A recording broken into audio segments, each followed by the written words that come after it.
Every World Cup ends the same way. A trophy gets lifted, a team celebrates, and everyone goes home agreeing on who won.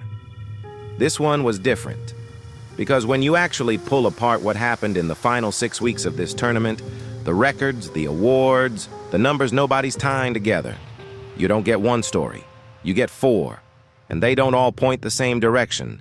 This is the anatomy of World Cup 2026. 4 storylines, 1 trophy, and an argument about what winning actually means that's still not settled. Start with the story everyone thought they already knew. Going into this tournament's final 6 weeks, one player had done something no one else in the sport had ever done. Score or assist in 12 straight World Cup games. Not one quiet outing in 3 years of tournament football. Weeks before the final, he added to that. A hat trick that pushed him past the all-time World Cup scoring record, the most goals by anyone across every World Cup ever played. 39 years old, rewriting a record book that had stood since before some of his teammates were born. By every measure that mattered, this was shaping up to be the tournament where the greatest player of his generation closed the book on his career with the loudest possible final chapter. And then came the final itself. 90 minutes, extra time, nothing. Not a goal, not an assist. For the first time in 12 games, silence. In the one game where silence cost the most. He still won an individual award. Silver Ball, runner-up player of the tournament, but not the one he'd broken records to be in position for. Here's the first argument this World Cup made. Sometimes the story isn't the record you set. It's the one game the record couldn't reach. Second argument, and this one contradicts the first. If Act 1 was about a record not being enough, Act 2 is about a record that was almost too much.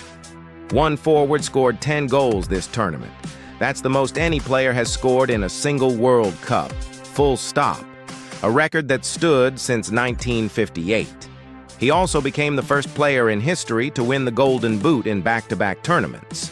Nobody else has ever done that, not close. By any individual measure, this was the best World Cup any striker has ever had.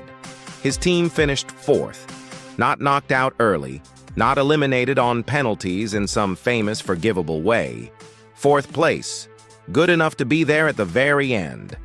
Not good enough to be the team lifting anything. So which is it? Is this the story of history being made, or the story of a team that couldn't build a tournament around the player having the best individual tournament ever recorded? The honest answer is both, and that's the point. This World Cup didn't let you pick just one. Third argument, and it's the opposite of the first two. Where Act 1 was about a record not saving you, and Act 2 was about a record not being enough to lift your team, Act 3 is about a team so deep, individual brilliance almost became beside the point. Spain didn't just win the trophy. They won the award for best player in the tournament. They won the award for best goalkeeper, and they won the award for best young player, awarded to a 19-year-old defender, not the 19-year-old forward most neutrals spent the tournament calling the most exciting talent in the sport. That's not a snub. That's the actual argument.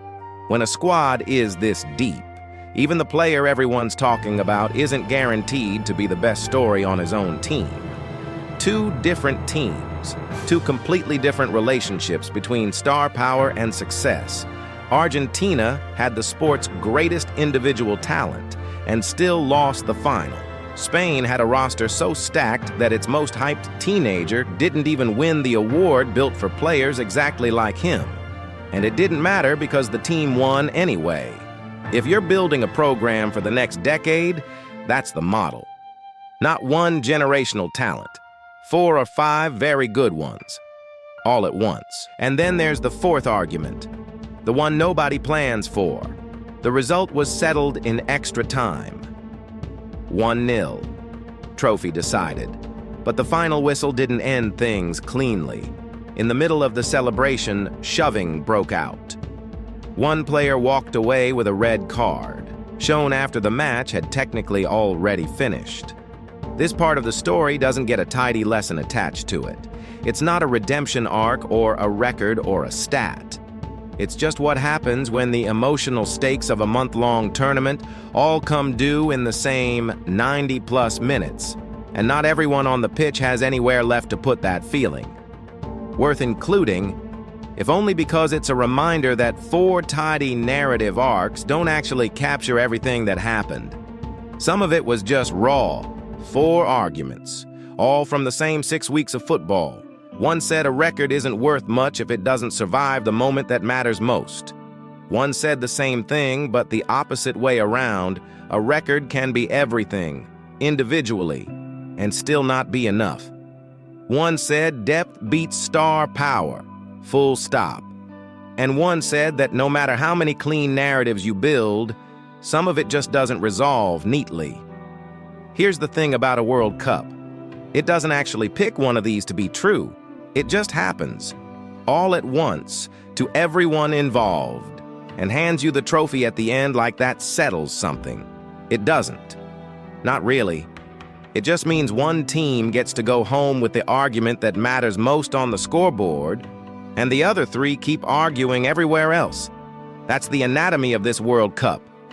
4 stories. 1 final whistle. No clean answer.